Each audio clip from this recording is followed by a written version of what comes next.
We don't have Okay. time to waste. Thank you. Yes, very okay, much. ma'am. Good afternoon, everyone.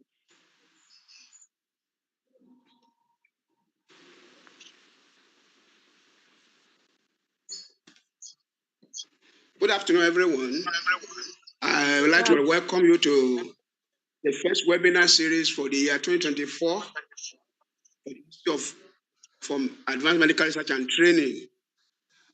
Let me just give you a brief background of the Institute.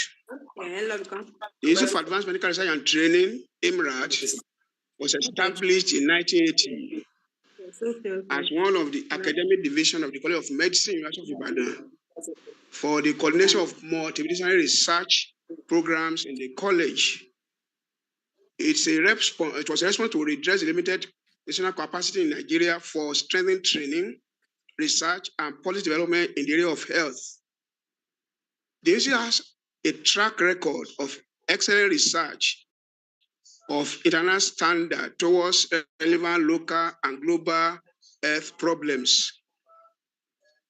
The institute has had a complement of trained staff with expertise in malariology, epidemiology, biostatistics, cancer research, drug research, genetics, virology, neuroscience, and aging medicine. And the institute has numerous research and administrative units, among which are the following: genetics research unit, drug and cancer research unit, malaria research, molecular entomology, neuroscience and aging research unit, epidemiology and biostatistics research unit, and so on and so forth. The institute is headed by a director, and the current director is Professor Ikeoluwapo O. Ajayi, who has been steering the course of the institute for almost 3 years now. Before I hand you over to the director for our opening remarks, let me mention that this lecture attracts 3 CME credits. Those of us that are interested in having this credit should provide your email address and indicate interest in the chat box. I want to appeal that when you get the certificate, please acknowledge. Thank you very much. So let me now hand you over to Professor Ajayi for our opening remarks. Thank you very much, Dr. Adeniji. Mr. Adeniji. Mr. Adeniji is the secretary to the Institute. I just want to welcome everyone to this year 2024 webinar series. And the one we're having today is the first one for the month of January. And I just want to say thank you for your support over the last year. And now we're starting a new year with a very remarkable entry, because as at now, which is just 7 minutes, we have 99 participants on this webinar, and we are very grateful. I'm going to post the link for the attendance. Please enter your name, address, email address, and also you indicate if you would like to have the CME points. But everyone should please endeavor to register for this webinar. I want to welcome Professor Ademola Ajuwon, who is the lecturer for today. Professor Ajuwon's profile will be read as soon as I welcome him. But just to say that we are very grateful to have him. We just told him about some weeks ago, and he gladly accepted to give this lecture. And by the time he came up with the topic, and it was, wow, this is just it for this time of the year and for this time in our educational system. And I hope that you will all enjoy the lecture. And please, he mentioned that it's going to be interactive. At the points when we ask for questions and also comments, please feel free to share your opinion, your experience, and also ask questions. We shall provide the time for this. So, Professor Ajuwon, you are welcome. So let me hand over to Mr. Adeniji for the next activity on this webinar. Thank you.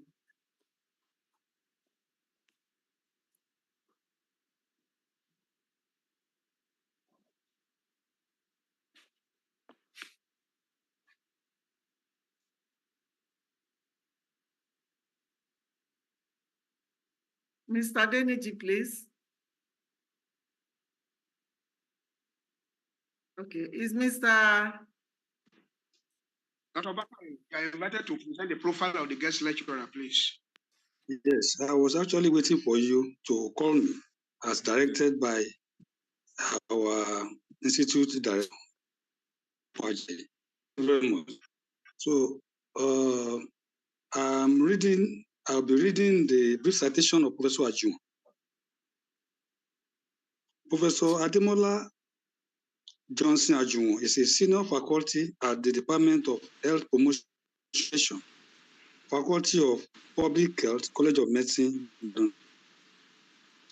His area of interest is health, HIV/AIDS prevention, social media, and research ethics. Professor Ajuwon has published over 100 scientific papers in peer-reviewed journals, including the Bulletin of the World Health Organization, BMC Public Health, BMC Medical Ethics, Health Matters, African Journal of Reproductive Health, Public Library of Science and AIDS and Behavior. He is a recipient of many research grants from funding agencies, including the Forget International Center, the Office of Global AIDS Control, the British Council, the United Nations Fund for Women, the WHO, the Wellcome Trust, the Population Media Center, and the Tertiary Education Trust Fund under the National Research Fund Scheme. Professor Ajuwon has participated in many international scholarly training programs. He is a visiting scholar at the Center for AIDS Prevention Studies, University of California, San Francisco in 1997, a postdoctoral research fellow for training on bioethics at the Bloomberg School of Public Health, Johns Hopkins University, Baltimore, USA in 2003, a DAAD Staff Exchange Fellow at the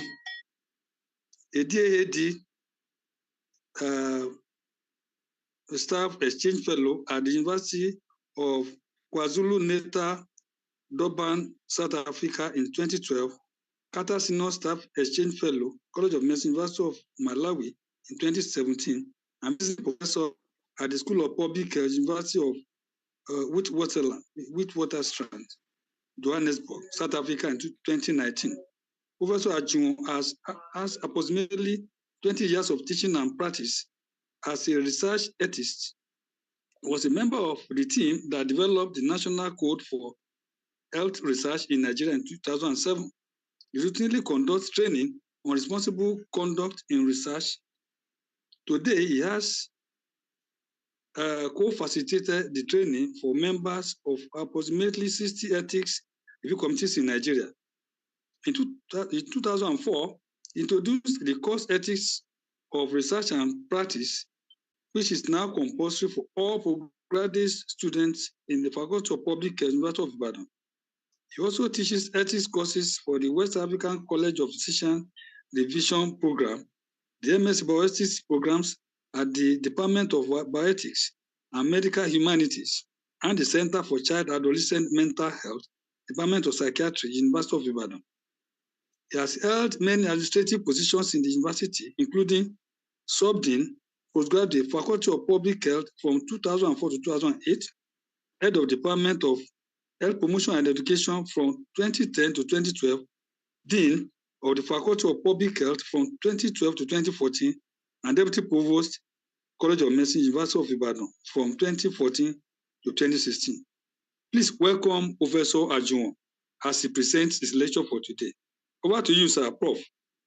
Thank you. Good afternoon, everyone, wherever you are joining in Nigeria, in the US, in South Africa, in Malawi, in Tanzania, and across the world.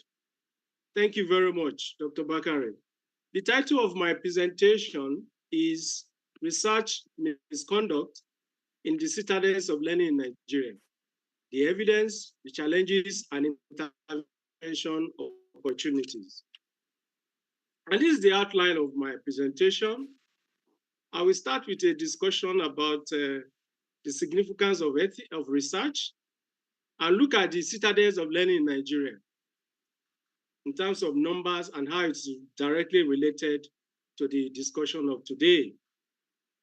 We'll look at present the evidence we have on research misconduct and practice, the consequences. We identify the gaps in knowledge, the intervention, and then the opportunity for intervention. So it's a good point to start this discussion with the significance of research in the career of scholars. As you are all aware, scholarly publication is a major performance indicator for academic achievement. And the careers of scholars, researchers, they are initiated, they are nurtured, sustained, and advanced through publication. And in fact, publication enables scholars to make contribution to the global knowledge economy. This is particularly the case in research-intensive universities, where scholars are expected to publish and flourish or falter and perish. And many of the publications that they have is derived from three sources: their own research, the supervision of their students' project, as well as collaboration with international organizations. In doing this, the behavior of researchers can be categorized into three. One, responsible conduct. Second, the questionable practice. And third one is misconduct. So let's look at the continuum of the three and what they really mean. Responsible conduct. So when a researcher is responsible, he fulfills all professional and scientific responsibilities. In fact, this is the ideal behavior, because the research is done with integrity. It promotes the frontiers of science. It develops the reputation of the researcher and burnishes the image of the researcher's institution. And any researcher who is involved in this type of behavior will say, thumbs up for you, continue. For questionable practice, this generally violates the research enterprise classical values, but may not directly damage the image, damage the integrity of the research itself. So anyone involved in this type, we say thumbs down. The last category, the third one, the deliberate misconduct. This is the worst form of behavior that inflicts severe damage to the study participant, to research, to the researcher, to the institution, the research enterprise, and even to society.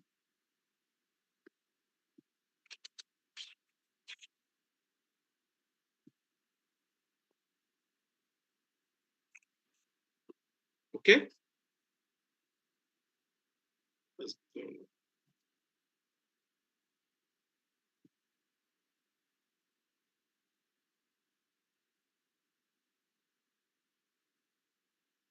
My screen is frozen temporarily. So let me start it all over. Okay, so now let's have a clearer and even more comprehensive definition of misconduct. So these are practices that seriously deviate from those that are commonly accepted within the scientific community for proposing, conducting, and reporting research. Is a breach of integrity in any of the phases of research and is regarded as a shortcoming in professional conduct. However, this doesn't include honest errors or differences in interpretation or judgment of data. We are also not interested in sexual or financial misconduct as far as this paper, this presentation is concerned. This is not to say that this is not important, but my primary focus in this research, in this presentation, is to look at misconduct as it relates to research and practice. So let's be clear what we mean by misconduct.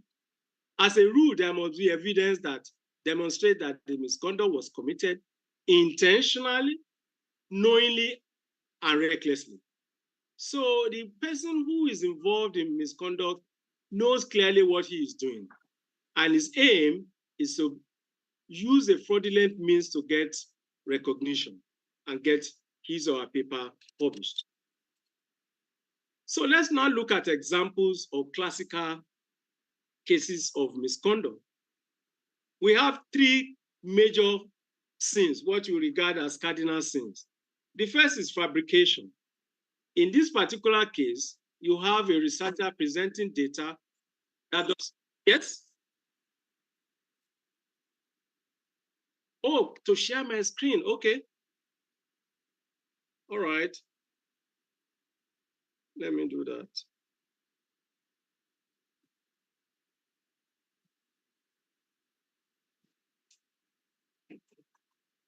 Can you see the screen now? Yes, sir. Okay, thank you. So I was saying that we have these three classical examples of misconduct. The first one is fabrication, which is presentation of data that does not exist, or the presentation of cooked data. In this case, the researcher simply make up the data in his office and deceive the world that he has actually gone to the field. The second one is falsification. This is intentional and deliberate change or misreporting of data. So if, for example, the p-values do not, is not showing that there's a relationship between two variables of interest, the investigator, one who is involved in falsification, will change the numbers so that the p can now be less than 0.05, which shows that there's a significant relationship between the two variables. The third one is plagiarism. Here, the researcher attribute to himself ideas that are not his own. Researcher attribute to himself without giving acknowledgement of the source of the information. So that is what plagiarism is all about. And it's regarded as a form of academic theft because every researcher should be given due recognition for the work as he has done. Now let's look at examples of questionable practices which fall into the second category of behaviors that I mentioned earlier. The first one is the simultaneous submission of manuscript to multiple journals. In this case, the researcher submits the manuscript to two journals at the same time. Why is this a problem? It is a problem because the researcher is lying and he wants to deceive the global public. How is that? When you are submitting your manuscript, it is done with the understanding that the manuscript has not been submitted elsewhere and is not being considered. So when the researcher intentionally submits manuscript to two journals at the same time, he has already lied. And that is a violation of the principle of integrity. It is also a waste of resources when two journals review the same manuscript at the same time. We know it takes a lot of resources to review. So the manuscript should be reviewed by a journal one at a time. However, if the manuscript is rejected, the researcher, of course, have the opportunity to submit to another journal for consideration. The second one is fragmentation, which some people regard as salami slicing. This is inappropriate division of study outcomes or components into several articles. And why do people do this? It is just to inflate the number of papers in the curriculum for promotion and other purposes. And it tends to emphasize quantity over quality. And usually this catch up with investigators who are involved in this when their papers are being reviewed for promotion. The third one is undeserved exclusion or in authorship. In this particular case, I use a researcher, someone is excluded who have made substantial contribution to a project, and that individual is not included as a co-author. So for example, a supervisor may publish student research without including student name as a co-author, or a supervisor may present a student's project at a conference without approval, permission, or even inclusion of the student's name as a co-author. This is questionable practice and it is not acceptable. The fourth one is multiple publication of the same data on different platforms. This is not acceptable because the paper should be published just once. And then number 5 is add my name, complimentary or honorary gift of authorship. This happens when someone's name is included on a paper when he or she does not deserve to be an author. People do this to inflate their CV, and sometimes this is done as part of cost sharing of article processing fees. When the cost of article processing fees is so expensive, people mobilize to have other people join so that they can have their names included. Of course, this is not acceptable. So the issue of honorary or gift authorship, the question we should now ask ourselves, who really deserves to be an author? Let me clarify that.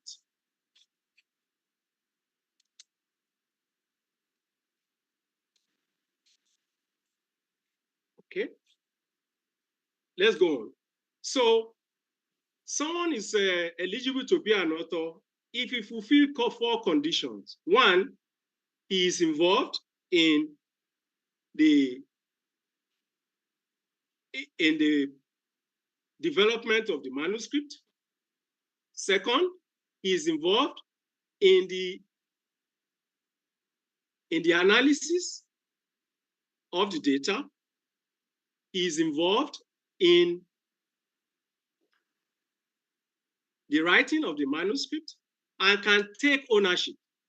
Of these 4 conditions, the most important one is actually that of the writing.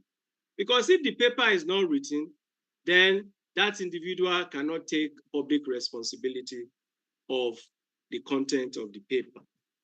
So the add my name syndrome, honorary or gift authorship is unacceptable because it wrongly allocates credit when it is not deserved.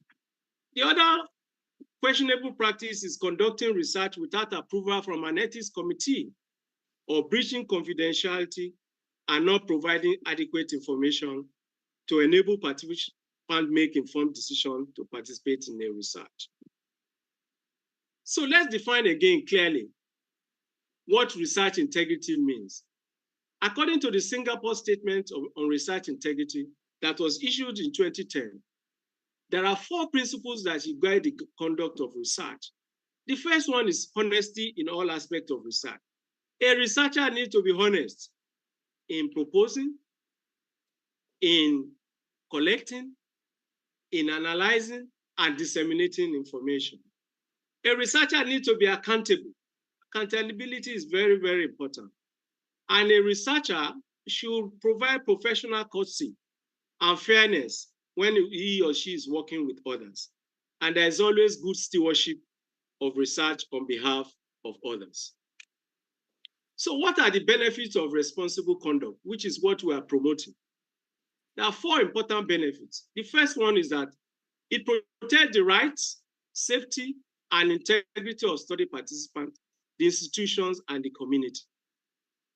It enhances the quality and validity of research findings and increases the trust and confidence of the public in science. It reduces the incidence of misconduct and contributes to the reputation of institutions by fostering a culture of integrity. So these are the key benefits when every researcher behaves responsibly. And it is a win-win situation for all stakeholders. Participant rights and safety are protected. Researchers can earn a good reputation and are respected by the community. The institution's image is burnished when researchers apply the highest level of responsibilities and the frontiers of science are extended. when research findings are valid and reliable. And society also benefits from the outcome of properly conducted research. So when researchers behave responsibly, all stakeholders in the enterprise of research have their interests well protected. So I have now defined what misconduct is and the various behaviors that are questionable. Let's now look at the second component of this lecture, the context of the citadels of learning in Nigeria, that is, universities in Nigeria. There are two important points that are relevant to this discussion. The first is the number. So let's look at the information we have as far as number is concerned. As you can see on this slide, we have, as at December 2023, we have 263 universities in Nigeria. More than half, 56%, are actually privately owned. That should tell us something. And this trend is likely to continue. The majority of the university, that is 33%, were established in the last 5 years. And 80% of the new universities are actually privately owned. So the number will continue to increase. So that is the first point we need to take note of. The second point, and in fact, talking about the implication, is that we now have a rapid increase in the number of researchers in Nigeria. As at the end of 2023, we have 100,000 lecturers across the Nigerian universities. About 10% of these lecturers are professors. What does this tell us? It tells us now that there is intense competition for existing funding for research, and that there is going to be serious competition. So the second part of this table is showing the extent of the competition, and I want to illustrate this point with the National Research Fund of the TED Fund funding opportunity. As you can see in this table, in 2022, 4,810 concept notes were received. Of this number, only 29%, only 219, representing 4.5%, were funded. In 2023, which is the current scheme, the number of applicants dropped slightly from 4,810 to 4,287. And of this number, 185 applications were funded. The question we should then ask ourselves, if only about 5% of applicants are funded, what happens to the remaining 95%? Where will they get funding to do their research?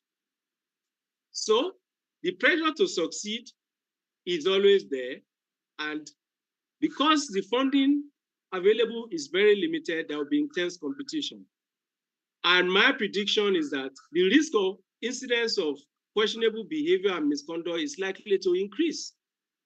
So now is the time for us to take the issue of misconduct seriously in Nigeria and how we are going to deal with the challenges that are related. So when we talk about misconduct in Nigeria, we have a national code of health research ethics that clearly discusses this issue and underscore the significance of it. So I have here on this slide, I'm reading verbatim now from page 55 of the National Code, which says that the IAMRAT, that is the National Health Research Ethics Committee, shall report all cases of fraud, deception, infamous conduct, plagiarism, fabrication, falsification to the appropriate regulatory, the police, and other relevant authorities. And the IAMRAT shall bar researchers from conducting research for variable periods of time, depending on the severity of findings of misconduct.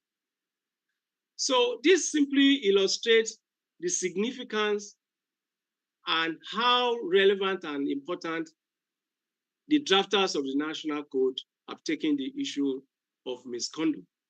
So it is an important issue. Now, what evidence is available on misconduct and questionable practices on research in universities in Nigeria? This is the heart of the presentation. In answering this question, I use this procedure. So in January, I searched both published and grade literature, including Google Scholar, PubMed, American Journal Online, and I made personal contact within my network of ethicists in Nigeria to get relevant information. I use the following phrases: research misconduct, wrongdoing, questionable behavior, fraud, and lack of integrity to search for relevant information. I received close to 20 publications in all, of which only 11 focus on the subject of our discussion today. I read the full text and extracted relevant information. So the findings that I'm going to present now were derived from this procedure. So on this table, we have evidence of misconduct. So the research, the most recent one, was conducted by RX and UASP team with Professor Akindele in University of Lagos. So they interviewed 90 academic staff from 2 universities in Southwest Nigeria. And from this survey, 13% of the respondents said they have been involved in falsification, fabrication, plagiarism, and other questionable practices. So more than 10% said, yes, they have actually been involved in this type of practice. 26% said they knew of someone in their institution who is involved in the same misconduct. The second study is by Ogundele, which was published in 2019. This particular study involved 94 academic staff from one university in Southwest Nigeria.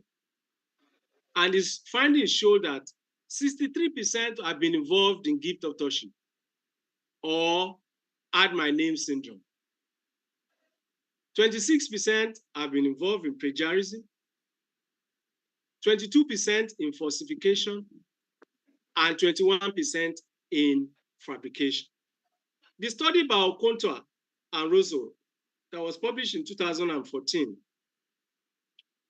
focused on conference attendees. And in this particular study, consisting of 133 respondents, 51% said they are aware of investigators in their institutions who engage in misconduct in the 5 years preceding the study. Going further, the authors also reported that 69% committed at least one misconduct and 42% have committed falsification of data or plagiarism. The study by Adeleye and Professor Adebamowo, which was published in 2012, consisted of 132 researchers from 2 states in Southwest Nigeria. 54.6% of respondents admitted to at least one form of research wrongdoing. 29% said they didn't appropriately kept record. 14% have been involved in fabrication.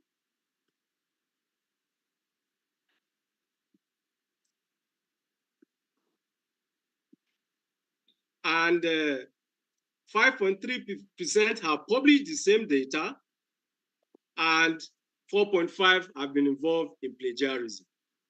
So This is the evidence we currently have as far as the problem of misconduct is concerned. But that is not all. Let's continue.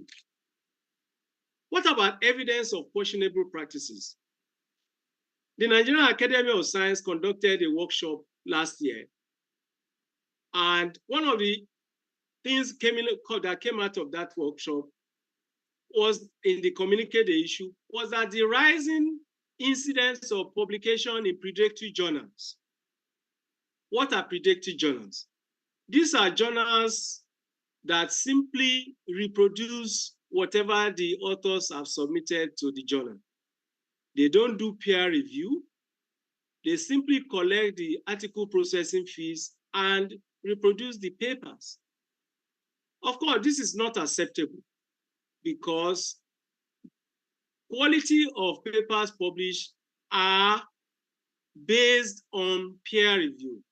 That is how science and scholarship has progressed over the years. So they've raised a concern that there is now a rising incidence of publication in predatory journals. The study by Ayegbeleyin, he was the one actually who coined the word, add my name, what we now refer to as the gift authorship. Teller, in 2021, conducted key informant interview in 5 universities in southwestern Nigeria. And the same concern about publication in predatory journal was raised. And Madu and colleagues in 2017 conducted a study involving 500 academic staff of Nigerian universities. And they found out that 60% of these respondents do not preserve the original data. If you don't preserve the original data, how can your study be verified? So it's a fraudulent practice for researchers not to keep their original data. Original data ought to be kept because such data can be reanalyzed, they can be verified, and they can be shared. But for fraudulent purposes, 60% of these investigators or researchers did not preserve the original data. And only 50% always contribute to papers previously published. In other words, the issue of gift authorship is also a concern. Another related study by Adefemi in 2017 involved the interview of 25 informants from University of Ibadan. And this informant said that misconduct is common among academic staff, and there's concern about publishing in predatory journal. Ajuwon earlier also made commentary on the fact that predatory publication is a concern and that Nigeria, India, and Pakistan are actually the 3 countries involved in predatory publication across the world. So this is the evidence we have as far as misconduct and questionable practice in research is concerned. Yes, this was the slide I was looking for about criteria for authorship of scientific publication. I think I mentioned it, but it bears opportunity for repetition, that you are eligible to be an author when you have made substantial contribution to the development of the research protocol, you have participated in the implementation of the research, you have performed analysis and interpretation of the data, and you have contributed to the writing of the manuscript, such that you can claim responsibility for the content of the paper. Of these 4 criteria, the writing of the manuscript is the most important criteria. So it is very, very important that for anyone to be eligible as an author, he or she must participate in all of these activities, and most importantly, must contribute to the writing of the manuscript, so that he can claim public responsibility of the content. I want to illustrate this point with one incident that happened in my department several years ago. The HOD of my department at that time supervised a student MPH dissertation. The student successfully completed the dissertation and earned the degree. The student went ahead to write the manuscript and publish the paper without providing the supervisor any opportunity to make contribution to the paper. So somebody drew the attention of the supervisor to the existence of that paper. And the supervisor expressed a lack of knowledge of the publication of that paper. So I was invited as an ethicist to do some form of adjudication. When we made inquiry, it turned out that the name of the supervisor was wrongly spelled on that paper. That is a serious embarrassment. If the supervisor, in this case my HOD, had been given the opportunity to look at the manuscript, at the minimum, he would have at least corrected his name and have it spelled properly. That was not the case. So what should the supervisor do in a situation like that? Call for retraction of the paper, let it go. It was a serious embarrassment. When we even probed further, we found out that the student name appeared as a second author, and there is a third party that was the first author. Again, when we made an inquiry to the student, she said that, well, she contracted the paper out to the first author. And when we asked, why didn't you take credit? This is your work for this, the authorship as a first author. She said she was not aware of the significance of arrangement of name. So a number of lessons to be learned from this. And the most important one is that gift authorship, the add my name syndrome, is not acceptable. Now let's go to the second part of this presentation, misconduct in practice. The only one that I identified in the literature is that of moonlighting. What does it mean to moonlight? To moonlight is a situation where a lecturer holds multiple lecturing positions. So the lecturer is teaching the University of Ibadan, but his name is also on the faculty in Leeds City University. His name is also on the faculty in Babcock University, in Bowen University, and so on and so forth. So as you can see on this table, 24% altogether of lecturers that were interviewed said they are involved, they are teaching in more than one university. So they are moonlighting.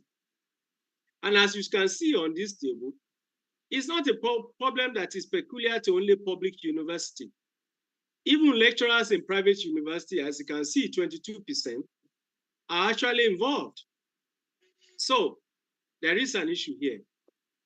One problem is that lecturers who moonlight teach for fewer hours, 7.8 hours, than their counterpart who teach in only one university, on the average, who teach for 11.5 hours. So there is a problem here, but that is not all. What about the impact of moonlighting? So lecturers who hold multiple jobs are generally less productive than their counterparts who hold one position in the area of teaching, in the area of publication, in the area of supervision of students. So they tend to perform less effectively than their counterparts who hold one position. They also experience higher levels of stress and burnout. They are at risk of road traffic accident because in order for you to teach in multiple universities, you have to be on the road. And the risk of high road traffic accidents is actually high.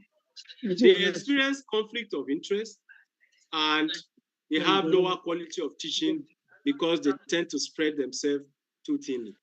So moonlighting is a serious problem. It has impact on scholarship, it has impact on the health of the person involved in moonlighting, and it has impact on the overall academic system. Why do people involve? What are the reasons for misconduct? There's inadequate training.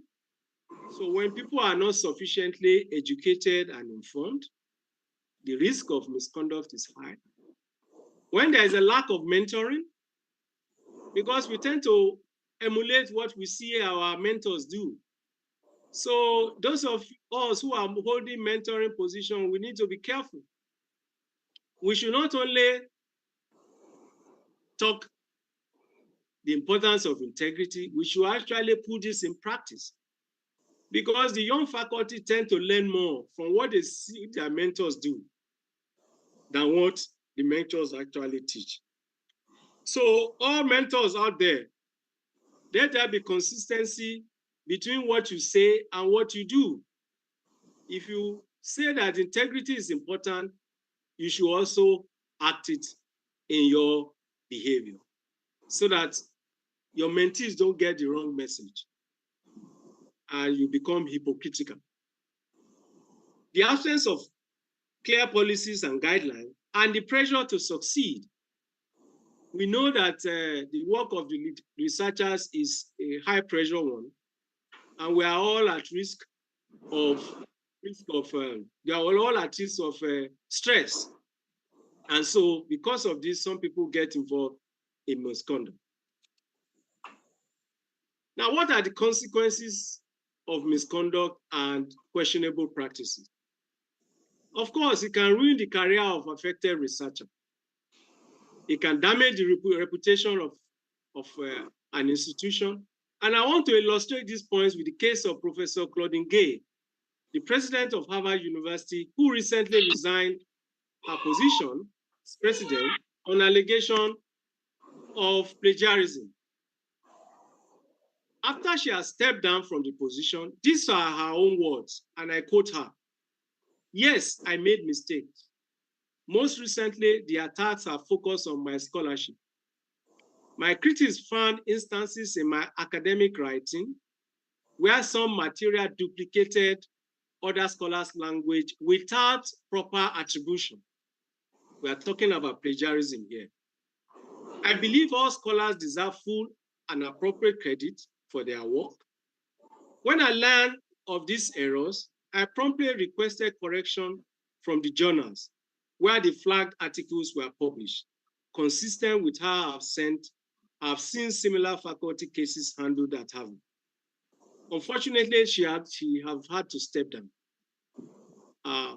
on the basis of plagiarism and the way she handled the issue of anti-Semitism on the Harvard campus following the attack in Israel.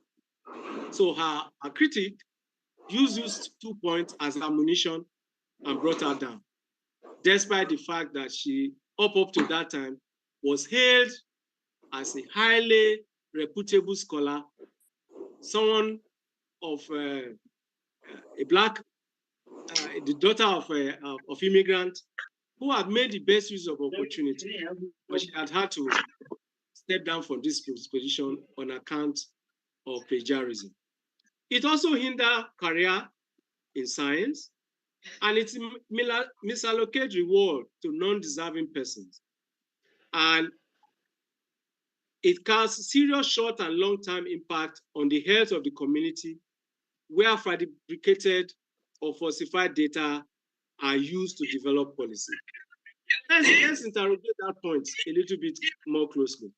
So when researchers fabricate data or falsify data and publish it, these data are publicly available and people can use this evidence to develop policy. So when policies are used and the policy content are derived from fraudulent research, it creates a long-term problem in the community. The last issue here is that of retraction of an article. And what really does that mean? The retraction of an article is the removal of an already published article from a journal due to the following reasons. You can see I have close 1, 2, 3, 4, 5, 6, 7, 8. Of these, 4 relates to misconduct. I have plagiarism here, falsification of data or result, fabrication, and lack of approval by ethics committee, which are the points that we have mentioned earlier. So what is the take-home message here? The take-home message is that it does not matter when, even after the paper has already been published, it can still be retracted. It can still be removed. So anyone involved in this type of behavior should just take note that once that misconduct is detected, the paper in question, the article in question, even after it has been published, can still be removed. So I have presented the information that we currently have on misconduct and questionable practices. But as I conducted this study, I've identified gaps in knowledge. So what are the gaps? Overall, there are a few studies on the subject, and the available ones are really small scale. 93 participants, 163 participants, and they are mostly from the Southwest region. We don't know what is happening. Only researchers from this region are really taking interest on this subject. We need to have more people conduct research on the same subject. Perhaps the reason why there are few studies is because of the sensitivity of the subject. It is sensitive because every researcher knows that he's not supposed to be involved in misconduct. So there's always a concern. We will get reliable information when we ask people to confess if they're involved in misconduct. And the studies that we currently have, they focus on misconduct. None has actually investigated the continuum of all unacceptable practices, as I've mentioned them earlier. And we do not have any data on diversion of patients from public to private hospitals among university lecturers, which is another form of misconduct, but we do not have any evidence. So we need national studies covering both misconduct and practice. The IT, can you please mute? Hello. Can we mute our microphone, please? Can you please mute the microphone? Thank you. So I'm proposing 6 strategies for promoting responsible conduct in universities in Nigeria. The first one, as I mentioned, we need national evidence on the nature and extent of the problem of misconduct and questionable. We need both quantitative data on the prevalence and qualitative data on the reasons for the problem. And this survey will serve as a baseline that will enable us to track progress in subsequent years. So this is urgent. Secondly, we need development and application of policies based on global best practice that promotes responsible conduct. Such a policy should describe roles for every member of the university, students, the staff, administrators, and faculty in fostering a culture of academic integrity. We also need, as part of the policy, development of a mentorship scheme for role modeling to support young faculty. And researchers need both initial and continuing education on responsible conduct of research. Number 4, universities should provide adequate infrastructure and support services for research for both faculty and students.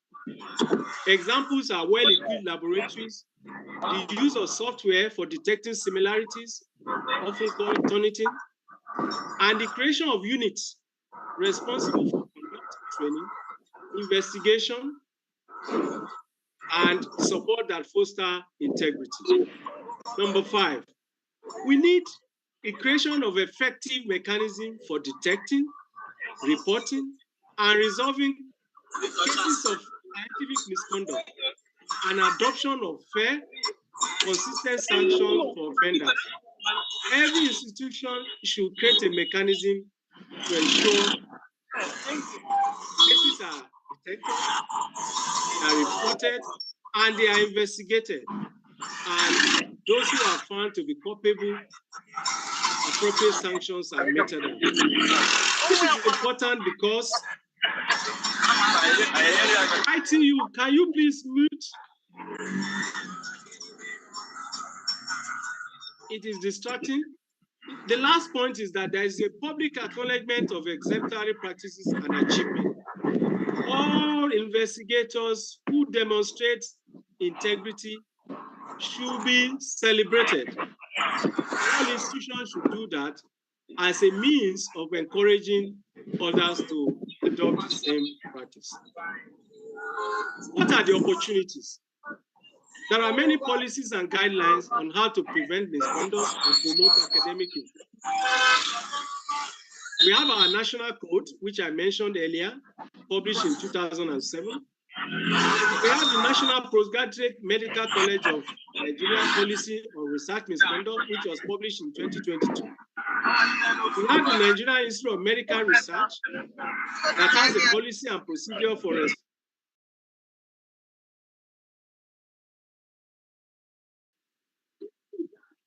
to allegations of research misconduct, and this was published in 2022. The University of Ibadan Postgraduate College have a practice on the use of software Turnitin to detect similarities.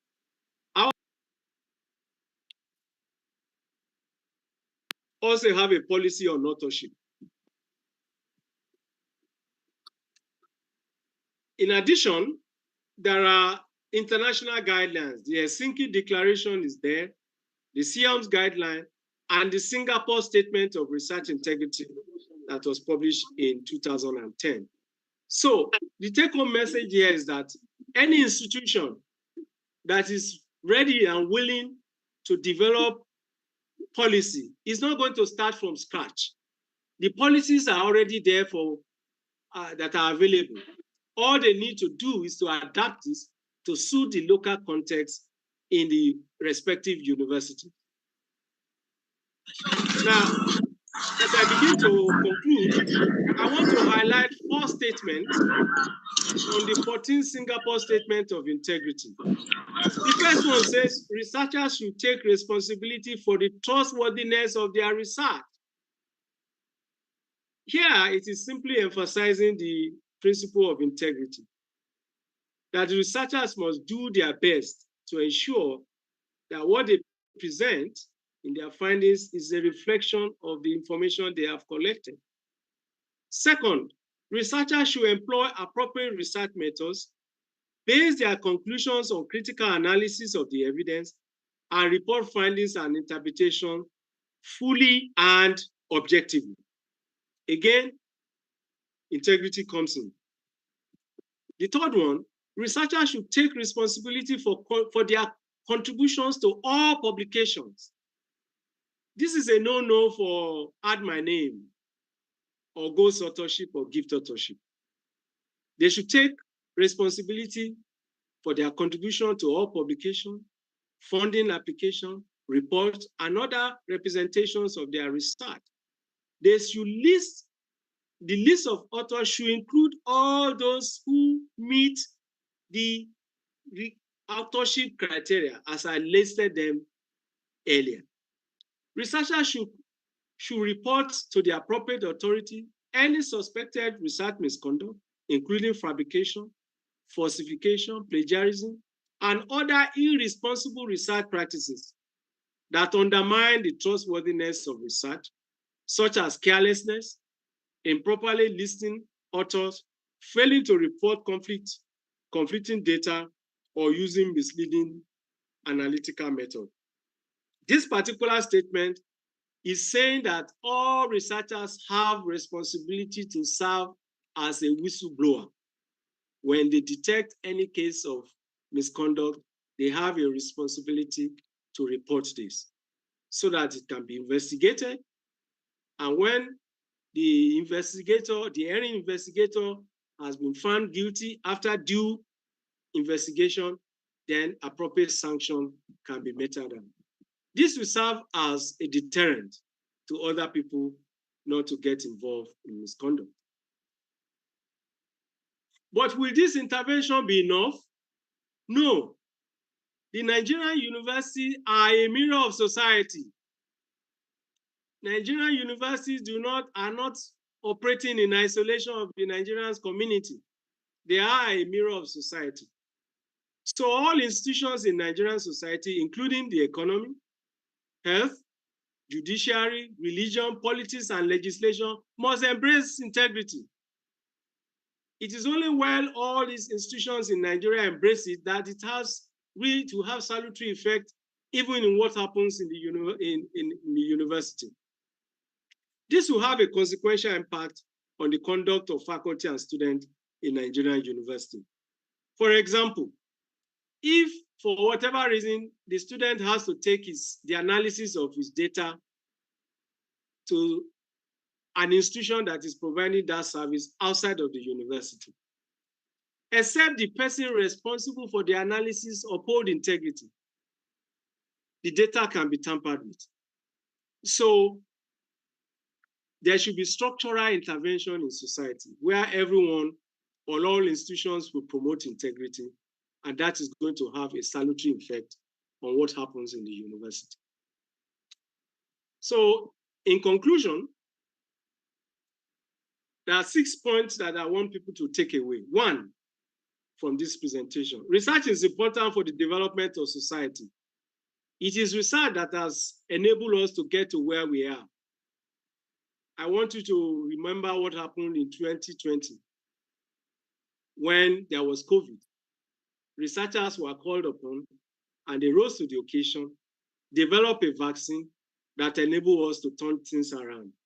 So research is very important to the development of society. But researchers must demonstrate responsibility in all phases of research for society to derive maximum benefit from it. 3, although there is no national data on misconduct, available small-scale studies indicate this problem exists in Nigeria. Number 4, researchers need training and other micro and structural intervention that promote responsible conduct. 5, there's a need for a national survey to determine the nature and extent of the problem. Because the current studies we have, they are so small scale. So we need to have national study. Such a study will serve as a baseline that will enable us to track progress on how we are doing as far as integrity, misconduct, and questionable practices are concerned.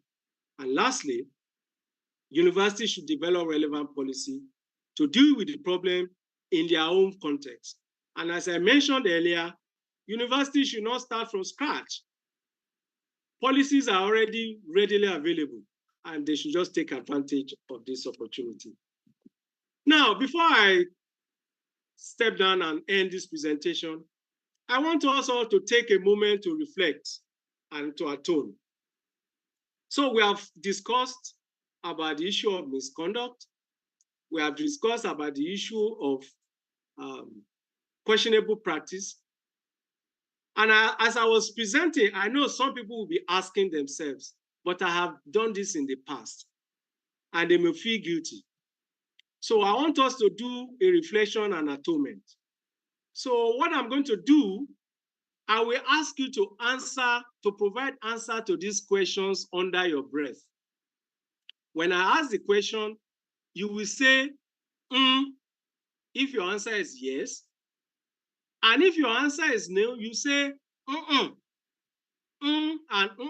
they are generally acceptable in Nigeria. And I believe those of our counterparts who are participating in other parts of the world, you will bear with us as far as this is concerned.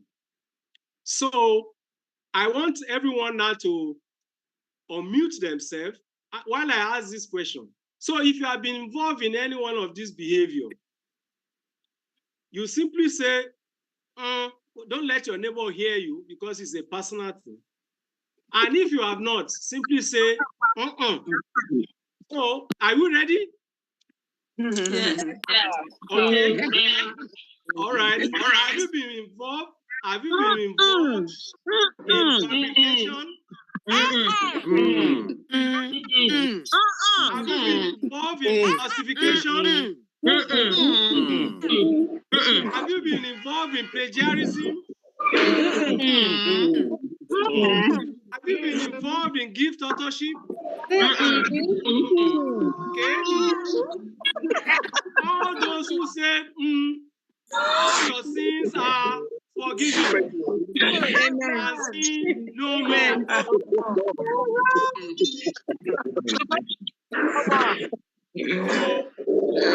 So I have the power to forgive you. Okay. Based on what you have confessed your sin, and I have the power to forgive. So all your sins are now forgiven, but go and sin no more. These are my references. Now I want to say acknowledgement. I thank Professor Ikelu Ajayi, the director of IAMRAT, for inviting me to make this presentation. I invite Dr. Bakri, who called me in December 7th, inviting me to make this presentation. Dr. Olale helped with some of the graphics, and I thank Professor Abidemi Akindele for sharing some of the data that they have on Misconduct. Thank you very much for listening, and God bless you all. Thank you. Thank you, presenter. God bless you. Thank you. Thank you. Presenter, thank you for the wonderful presentation, sir. Thank you, sir, for the presentation. We are blessed. Thank you. Hello, can we Thank you. mute ourselves? You can mute yourselves now, so we can take questions. All right. Thank you very much. Our very dear Professor Ajuwon, former Deputy Provost of the College of Medicine, for taking us through this very important. So, can you please mute yourself if you're not speaking, please?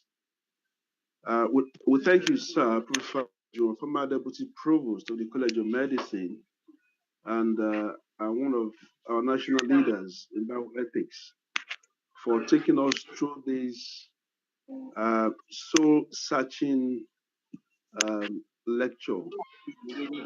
And I want to thank you for how you ended the lecture. The ultimate goal of this is to straighten everybody up so that going forward, things can be done appropriately, so that a culture of integrity can be promoted and enhanced in our citadels of higher learning in Nigeria and beyond. We want to appreciate over 200 persons who joined this session today. So very quickly, we will go into question and answer, but permit me to note the presence of our esteemed immediate past president of the World Medical Association, very distinguished medical doctor, Dr. Usahon Enabuleli. I see him on the is very much present online. Thank you. And then a very dear teacher in public health, Dr. William Bridger, was a teacher when we were medical school. Permitted to note these two distinguished individuals who are on the call, apart from several other distinguished leaders on the call today, and of course several individuals from the Faculty of Law in Ibadan University. Thank you so much for joining us. So we'll take questions. You may please post your questions in the chat box. Some hands are up. All right, yes. So I see. So let's take comments from starting with Dr. Babatunde Bolagade, distinguished alumnus of Ibadan, who is practicing in the UK. So let's take comments from Dr. Batunde Bolagade, Dr. Brett Oji, and then Dr. Osahon Enabulele, in that order. So let's take those first three comments, very brief comments. All right, Dr. Bolagade, please, sir. No, Dr. Bolade, sorry. Bolade, Dr. Bolade, thank you. Right. Yeah, right. Thanks to the professor for giving a very good lecture. As part of what he mentioned, he stated that Nigeria is one of the countries that we are cited as being involved in a particular practice. A growing problem right now is what is known as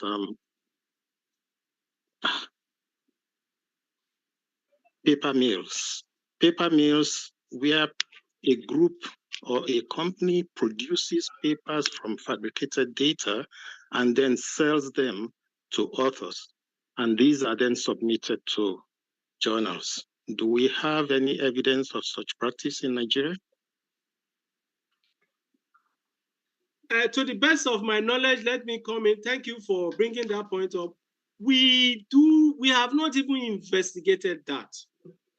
So we will need to find out whether that is actually happening in practice.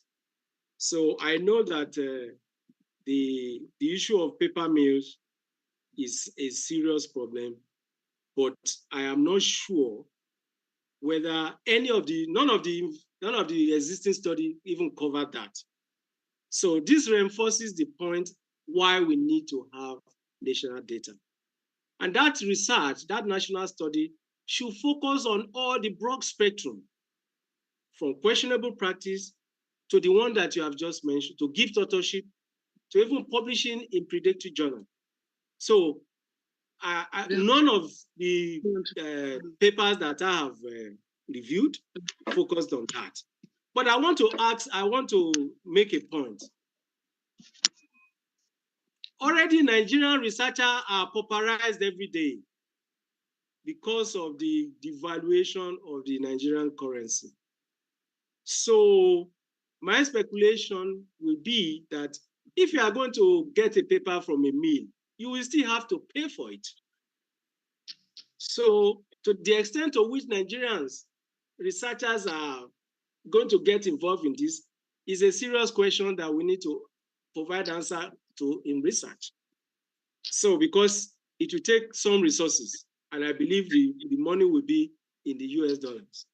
So to your question, we do not have such data. Secondly, we need to include it as part of the practices that should be investigated so that we are not left behind in terms of where the world is going as far as the issue of misconduct is concerned. Thank you, Professor Bola. Thank you. Yeah. All right. Brighton. So right now, we will take, in order to manage our time more efficiently, we request the other persons whose hands are up to make their comments or ask the questions. We'll also check the chat box, and then at the end of it, we'll then request our esteemed speaker to, to respond on all the questions and answers. I think that will help us save time.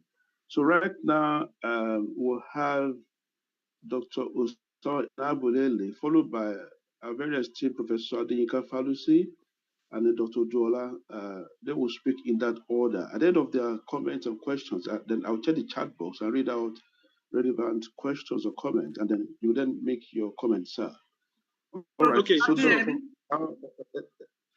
okay. Right. Oji has not asked his questions. He has not spoken. All right. Okay. Right. Okay. All right. So take Dr. Bright Oji, then Dr. Osahon Enabulele, Professor Falusi, and Dr. Duola in that order. Please make your questions, go to the point, and then, all right. Thank you very much. All right. Yes, thank you very much, Professor Ajuwon, and thank you for such exciting and very insightful presentation. My question actually could be form of recommendation. There are really new researchers who are coming up and may, in their own integrity, be really open to these predatory journals. So I'm just wondering, is it possible for the universities to develop criteria to recognize some peer-reviewed journals, so that this list can be a growing list every year. And the university community can always share this among faculty and students, so they can it can help them and guide them on where to publish. And this can take care of such situation. I'm saying this because in the organization where I work, when we realize that this is happening, this is part of what we did. So we have lists of recognized peer-reviewed journals that are open and where staff also can publish. Then secondly, to guide against, please add my name, is it also possible for university to have the criteria to recognize authors, and which also can be given and shared in the department with supervisors, so that everybody knows what it is to be an author? And for you to add anyone, it should be based on those criteria. So these are my questions, which I think can also be a recommendation if it's not already in existence. Thank you. Over. Thank you. I think I should take all the questions for the sake of time. Yes, please. So now let's have Dr. Sound. Dr. Sound. Thank you very much. Thank you very much, Professor Kiyemi. I want to thank you for inviting me to make this intervention. I first of all want to put on record my appreciation of Professor Oluwapo Ajayi, our mother in the specialty of family medicine. She made it possible for me to actually be here because she advertised this on our platform.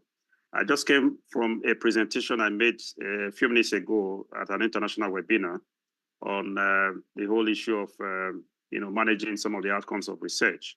I also just returned from Rome, where we had sessions on the revision of the Declaration of Helsinki. So let me inform that the Declaration of Helsinki is undergoing review, and very soon there will be public consultation for all of us to make inputs. But let me say that I was impressed with the session I met, the presentation by Professor Ajuwon, because I did not come in at the very beginning. And I particularly met the aspect of recommendations, and I think it was very holistic. But surprisingly, and this is a question to him, it left out the place of research ethics committees. All the responsibilities were domiciled with the researchers. But I think the research ethics committees also have huge responsibility in not only managing the approvers, but even the process of conduct of researches and even the outcomes. If you look at the Declaration of Helsinki, for instance, you see a lot of the provisions which really are not being met in most of the research endeavors we see being projected around. So the question is, why did you leave out the role of research ethics committees, even as you talk about conduct, ethical conduct of researches, medical misconduct in the conduct of researches and all of that? I'd like to know why you left them out. Thank you. Thank you. I think it's now my teacher, mentor, Professor Falusi. Thank you very much. Can you hear me? Yes, we can hear you, ma'am. Okay, thank you. I'm very impressed at the presentation. Okay. And I want to appreciate Professor Yes, we can hear you, ma'am. For the good job being done. But to my surprise, maybe I'm being petty, I think some mention should have been made that this IAMRAT itself was the beginning of all this we're talking about. We started at home in UI at the Institute for Advanced Medical Research, and you were one of the foundation members of producing the first guidelines for the University of Ibadan. You were following us then. Number two, the University of Ibadan has a policy guideline, which it has made for all researchers, and it has been published and edited, and it has also been revised. So I would expect that mentioning all those others, which are important, very important, the home call where we started should be acknowledged so that our young researchers can know that there is still something going on there, and they can go and look at what we have and improve on it and modify. Secondly, somebody just mentioned about research ethics, and I'm happy he made that comment, because the Research Ethics Committee at the University of Ibadan, based at the IAMRAT, for the years it started in 2002 to 2010, was doing a fantastic job there. And people were coming from all over internationally to consult and find out how to do their research at that center. And you were part of those people who were there. So I will make bold to say 2002 to 2010. By now, it should be making waves everywhere because we were working so hard to make sure the thing was well established, and we were coordinating with other universities, even up to East Africa. We were establishing other ethics committees all over Nigeria. And you were part of that team that went to Willie, went to Ilorin, went to other places to establish these things. So a lot of effort has been put in there because the person asking was, what is happening to ethics committees? We actually started that work then. And by now, you people should keep building on it so that it becomes better and it becomes more notable. That's my second comment. My third comment is this. I think that the idea of many predatory journals are based on the fact that our poor young lecturers are handicapped. They are very much handicapped because in my own time, we were able to travel to finish research that we could not do. We were getting grants. We were going everywhere. But nowadays, it's difficult for them to be able to know, have the funding, even to make their publications. In those days, it wasn't that hard. I don't know whether I'm relating correctly.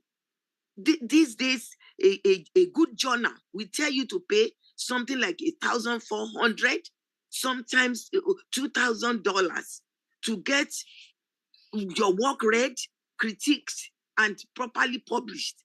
These children can, sorry, I call them children. These young members of staff with the exchange rate cannot afford many of these things.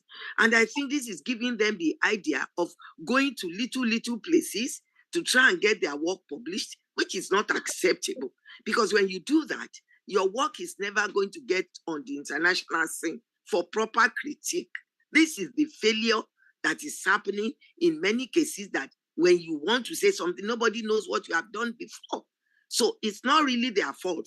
And I think this is where the country, the provision of grants and things by people who have a lot of money in Nigeria should be encouraged to come and put funding into these grants so that these younger colleagues can have grants to do their publication in proper places and avoid the predatory journals.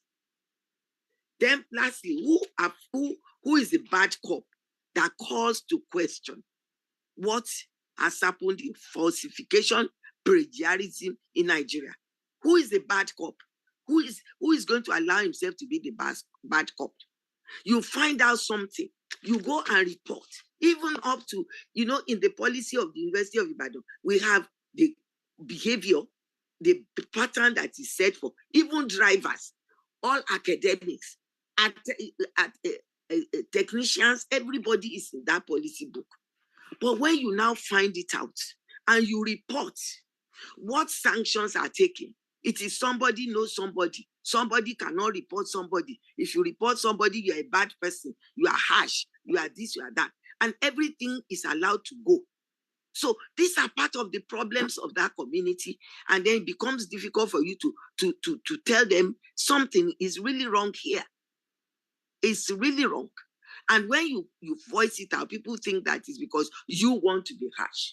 So I think some of these things should be taken into consideration. And lastly, those who call themselves supervisors, I think they need some caution. You say you are supervising 7 PhDs.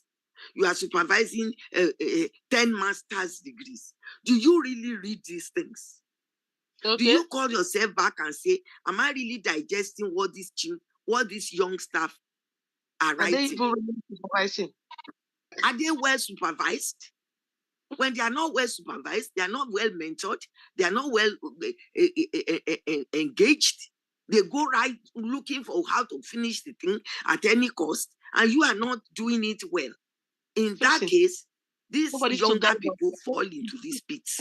So I think the mentors, the supervisors, all of us have to work harder and improve the standard, even at that first and best university of Ibadan. The foundation has been laid, and I think more effort has to be put into that ethics committee, like somebody just mentioned. More work needs to be done. Some of the lecturers don't read it. When we were sending these things out, we would beg somebody to read. You will send the same paper 3-4 times, begging them to read it. So it's not only the younger staff that are making the mistakes. It is we who are senior colleagues. We should read, we should critique, and we should be bold enough to say, this paper is not going. This paper cannot pass this line. And when we are bold enough to do that, the situation of misconduct, plagiarism, and all these things will be put to rest. At least a lot will be done in that wise. And I want my young colleagues to understand, whatever data you produce today is running after you tomorrow. Just know that. If you produce, you go and falsify, and you think you become something, it's going to bring you down. Like he has said, it's obvious, it will bring you down. In 1983, we did some work in that same IAMRAT. 1983, in hematology with Oxford. In 2019 or 2018, when we repeated the same work with people going to Chicago and analyzing and coming back, we were called that the data we got in 1983, 84, published in 87, the data is intact, and we are still getting, even with newer techniques, maybe a few points of increase. The data is intact and good.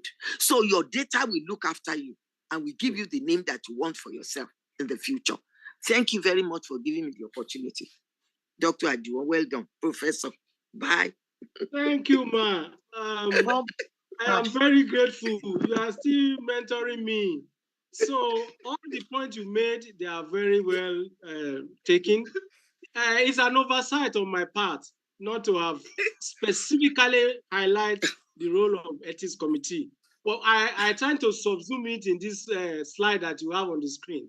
Infrastructure and support service. That every university, if you want them people to do well, you must provide the infrastructure and support service. And the role of the ethics review committee is very, very prominent. So Dr. Onabulele, please, thank you very much for bringing that point up. Thank you. Yeah, thank you so much. It is very important. I'm going to revise this and make sure it is included. Thank you very much, ma'am, for all your suggestions. I mentioned that University of Ibadan have policy. It is here, ma'am. Look at it on this slide. They have a policy on authorship. So it is already there. So it is not any institution that is serious should not start from scratch. The policies are there. All we need to adapt to the local context. And some of these institutions are not necessarily in the university, but they've gone ahead. And University of Ibadan is always, of course, laying good example. Now, for Dr. Predatory, thank you very much for the questions that you have raised about predatory journals. In the past, the University of Ibadan took the bold step to say that every faculty should have the list of their accredited journals to avoid the problem of publishing in predatory journals. The challenge that we have encountered over the years is that some of the journals are no longer publishing. Secondly, the cost of publication is increasing every day due to huge high processing fees. Okay, so even if it's a good idea to have a list of journals that are accredited. I know in South Africa that is what is done.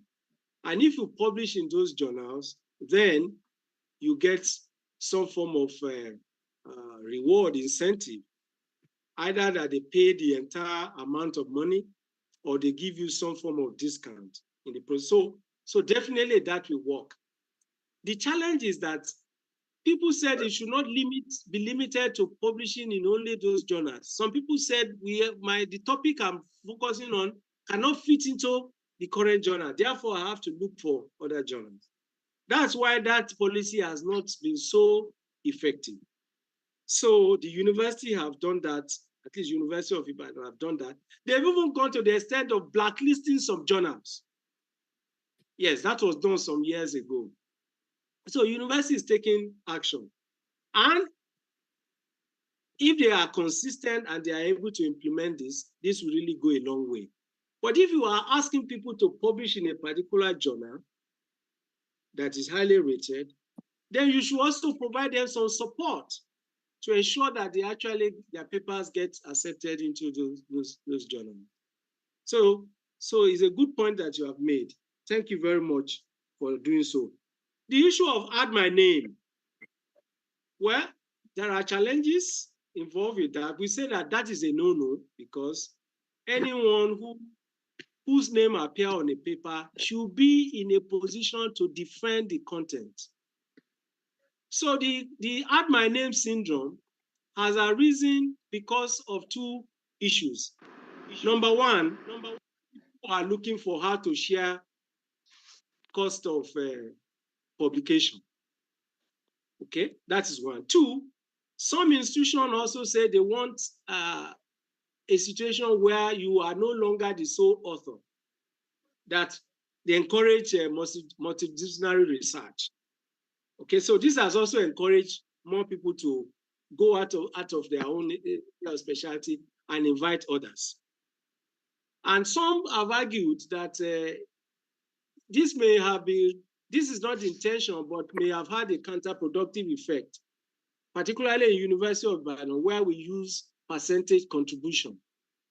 So if, for example, you have 5 people as authors of a particular paper, the university will say, what is your percentage contribution on that paper?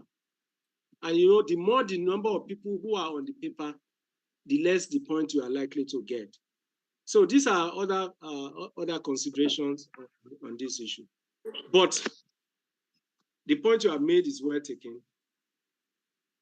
Ghost authorship, gift authorship, add my name is a no-no. And university should ensure that anybody whose name appears on the paper should actually be able to take credit for it. That was the intention of asking people to say, what is your percentage contribution? With the understanding that if you have not contributed anything, your percentage contribution should be 0. But that has not worked so perfectly. Thank you. I think those are the questions. Yes, sir. Yes, just one last question, sir. Just one last question. Can you comment on what are your views about the introduction of artificial intelligence into academic writing? Very writing good. papers using software like ChatGPT and the rest of them. This vis-a-vis research misconduct. What are your comments? Okay. What are the ethical safety net for this? Okay. The first point that I will make is that the role of AI in our scholarly life has come to stay. So whether we want to embrace it or not, we'll be left behind. Okay? However, in doing that, the AI is not going to help you write everything that is required for you. You still have to do the additional work because the AI is not going to arrange the points the way it should happen, logically. So that's point number 2. Point number 3, because I have used it before, the AI will help you to identify some point and give references.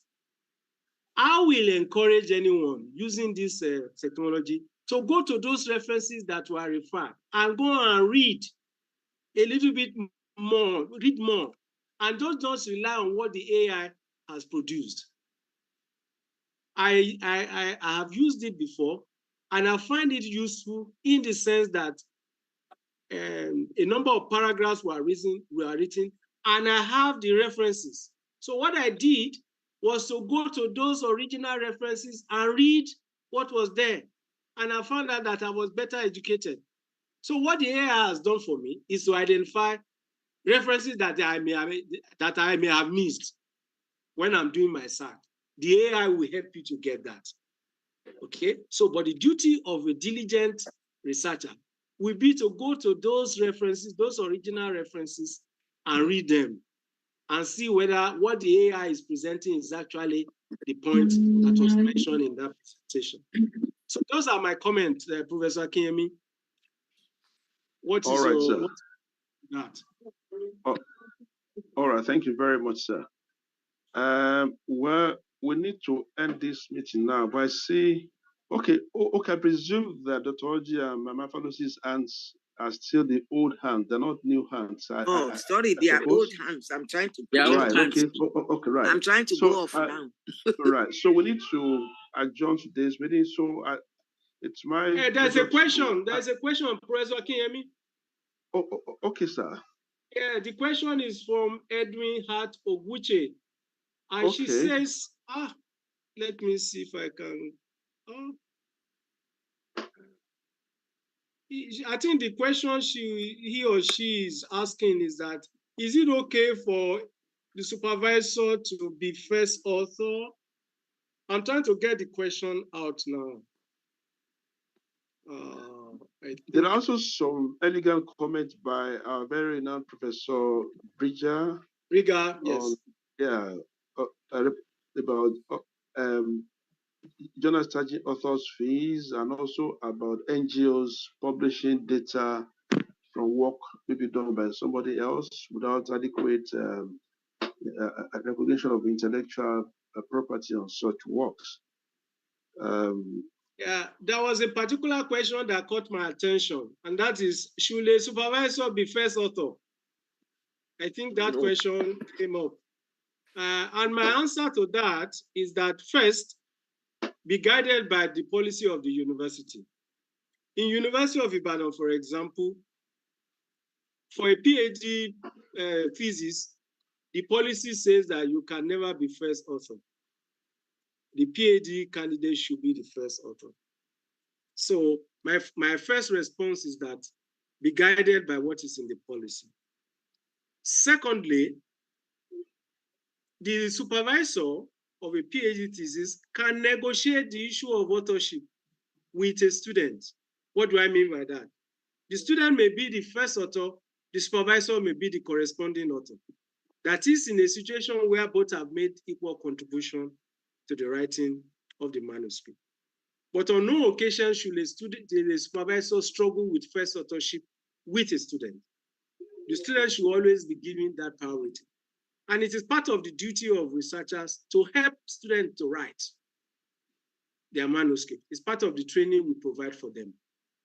So, but if a supervisor's name doesn't come first, it can be a corresponding author, which have equal value as far as using University of Ibadan as an example, it has equal value. You can either be first or corresponding author.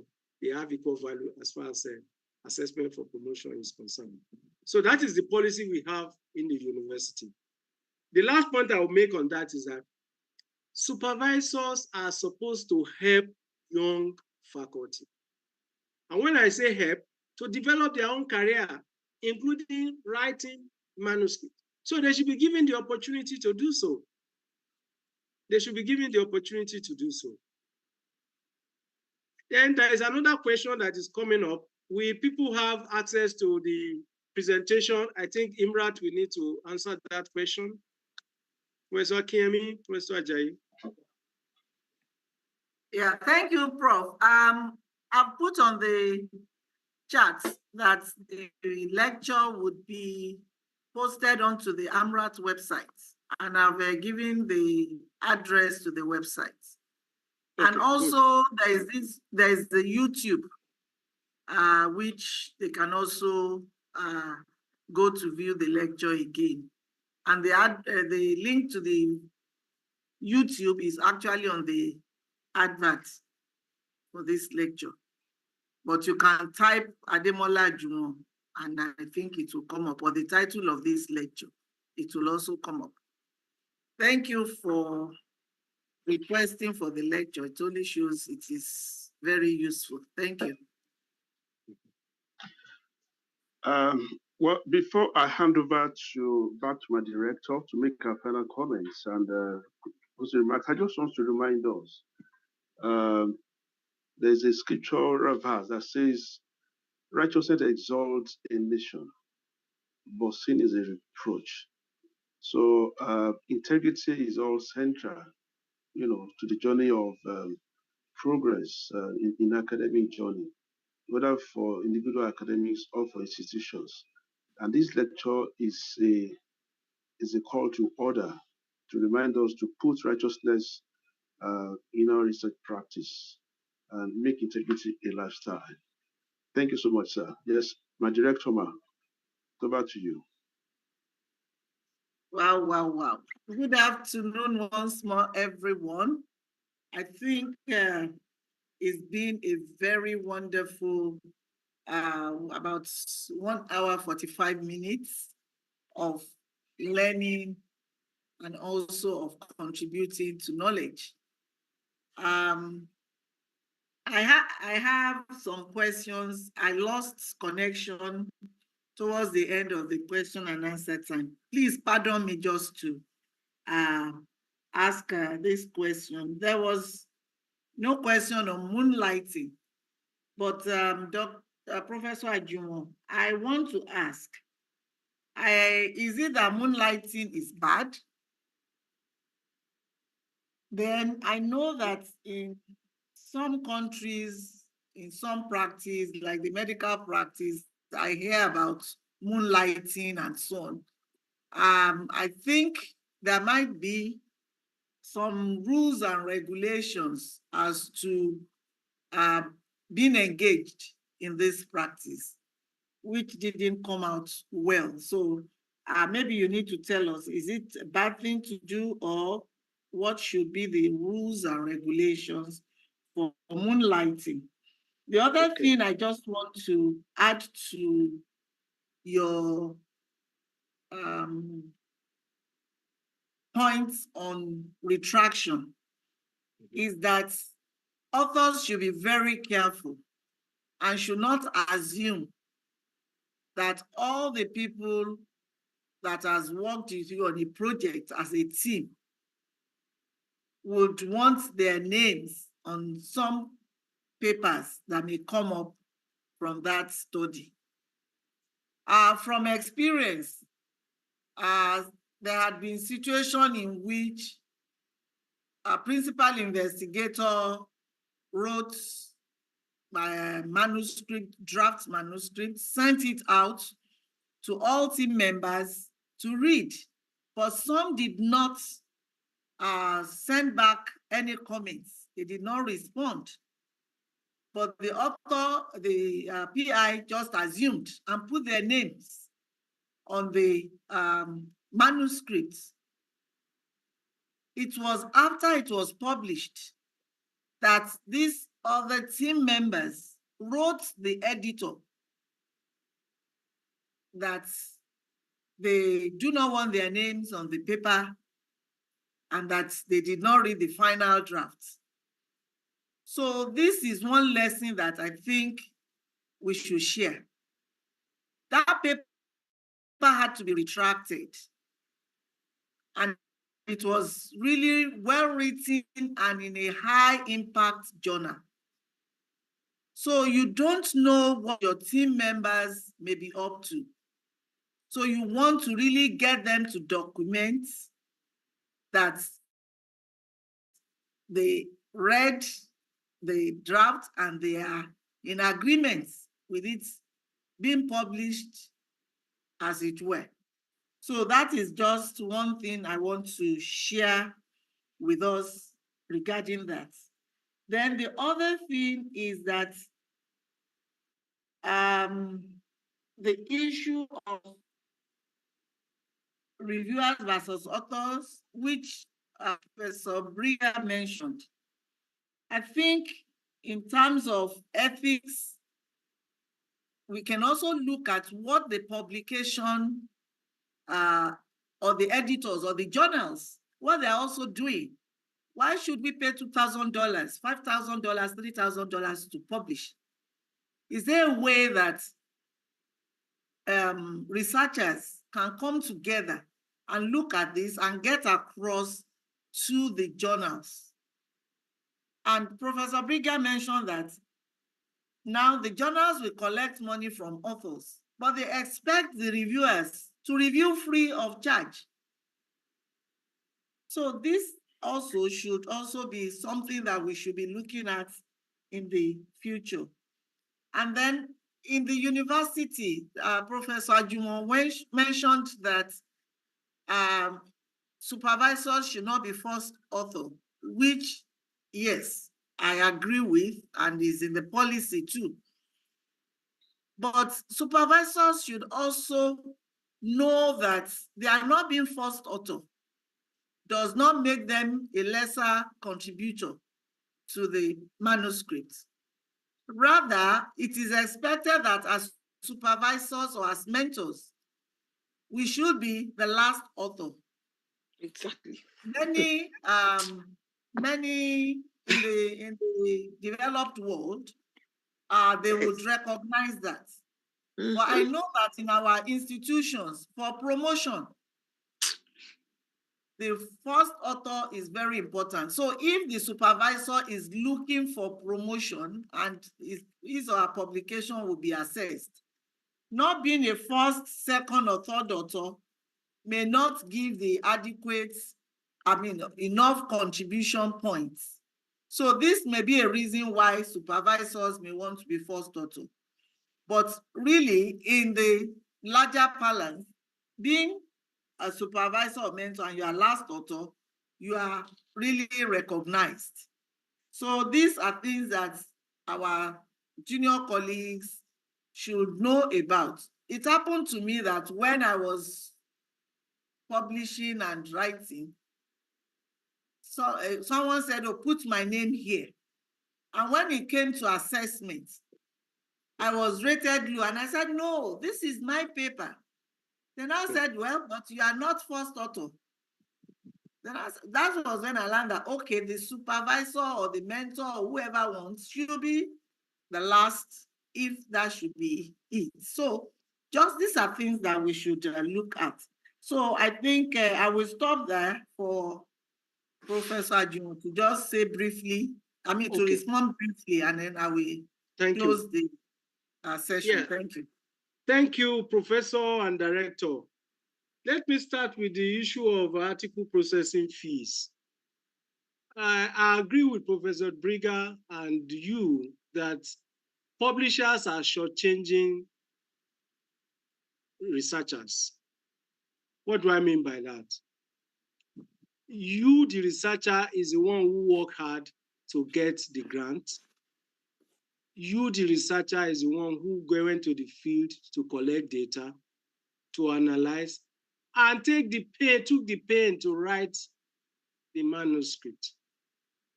Your manuscript is sent to reviewers, and it's the decision of it is the comment of the reviewer that will be used to make judgment whether that paper should be accepted or not.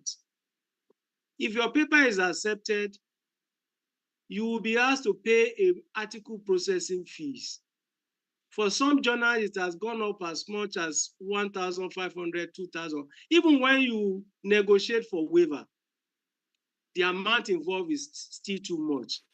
It's too much in relation to our income. In relation to our income. Okay, so that's for point number one. Those are issues. Now, if you are able to get the money, the article processing fees, the journal will ask you to transfer the rights you have on that paper for life. So they take over you transfer your rights on that paper to the publisher. So who is benefiting? The publishers are benefiting. They are not remunerating the reviewers. So we say that it's an unfair deal. It's an unfair deal. So we should all be in protest. I agree with you. We should all protest that this deal is not a fair one. I'm sure if it were easy for researchers to go and create their own journal, they would do so. But because this is not their line of training, everybody is bottling it. People are complaining, but nobody has actually taken any action. So let's start the move from Nigeria. and begin to protest that the publishers are taking away everything. They take away all the money involved, and all our copyright, the right we have on the paper, we transfer it. So let's protest. I agree. It's not a fair deal. So that's my position. So if you can lead us in doing this, I'm ready, so that we can create a level playing field. Yeah. So that is point number one. Point number two, about moonlighting. The federal government tried to discourage this by introducing the IPPIS. That is, once your name appear as a lecturer in University of Ibadan, it should not also appear at University of Lagos. That was the idea, to discourage moonlighting. But we know in reality that there is shortage, particularly in the newer university. They need staff. For anybody who is involved in moonlighting, have consequences to also contend with. As I presented in my paper, as I mentioned in my paper, that person is likely to be less effective in terms of publication, in terms of teaching, in terms of research, and is at risk. So it's up to researchers to say whether that's the line they want to toe. So that is my position on it. In other words, this should be discouraged as much as possible. Okay. Yeah, it should be discouraged. It should be discouraged. The final point is about authorship. The University of Ibadan have the authorship guideline when we are dealing with supervisor and student. And the guideline, the policy says for PhD, under no circumstance should a supervisor's name appear first. And as you have rightly mentioned, the job of the supervisor is that of a mentor, to encourage the young one. The name of the supervisor should be skewed to the right, while that of the mentee should be skewed to the left, with the understanding that the earlier your name appears, the more contributions you have made. So, but because of other considerations, people tend not to forget about what is stated in the policy. That is the spirit behind the policy, that mentors and supervisors are to encourage their students to get to the level at which they are. So, but you have also brought up the point, if the lecturer is also struggling to get promotion, okay? So how do you negotiate that? That was why I said where it can be negotiated. The student can be first, the supervisor can be corresponding author. And as far as the University of Ibadan is concerned, we are ready for school. Good morning. Thank you, Anova. Okay, thank you very much, Professor. So I want to thank everyone once again, and you will agree with me that we could not have chosen any other person to deal with this subject better than Professor Ajuwon. He's quite experienced, he's seen it all, and he has practiced and also been in disciplinary committees. So everything is actually on his table. And we are very happy that you shared this experience with us and also enriched our knowledge as to ethics and practices in the citadel of learning. And I want to believe that we'll all go back and think of what we have been. Are we culprit in any of these malpractices? I think this is the time to rethink and repent and do things right, and also be a good role model to our junior colleagues coming up. And for the junior colleagues, I think this is a good, the good message we have is that we should go back home and do things properly, follow the rules, and also seek for guidance so that you don't fall into these malpractices that have been elucidated to all of us. So I want to thank you, and I want to say that by God's grace, next month, we shall be having another very important lecturer coming to discuss a topical issue. So please stay tuned, if I put it that way, and be on the lookout for the adverts. And like I said, check our website for the lectures of today. For the CME, please, when we eventually get the CME across to you using your email address, kindly acknowledge. I've just been informed that many of those that have been sent their CME, they have not acknowledged this. So please do so to encourage us and to be sure we are doing the right thing, and also keeping to our promise. So I want to thank the training committee too, who have worked day and night to ensure that this lecture series comes up as at when due, and also in a flawless manner. Thank you very much. And I say, have a good evening. Thank you, Professor Ajuwon. We cannot thank you enough. And to say that we have over 200 participants, it's really, really an encouragement to us. And I hope that next the other lectures will also have much of our people joining us. Thank you very much. And for those in diaspora, we know the time may not be convenient for you, but you have actually keyed into the lecture time. Thank you very much. We appreciate all of this. So have a good evening. Thank you. Thank you, everyone. Thank you so much. Thank you. Thank Bye. you. Thank you. Thank you. Thank you for coming. Thank you for attending. Thank you. Thank you for lecturing us. Yes, sir. Thank you. God bless you. Thank you, Prof. That's a very Thank you. Thank you. Thank you so much. God bless you. Thank you. Thank you. Thank you, sir. Thank you. Thank you very much. Thank you. Thank you. Thank you. Bye. Bye. Bye, everyone. Bye, everyone. Bye. God bless you. Bye. Thank you, sir. Thank you for the lecture. Bye.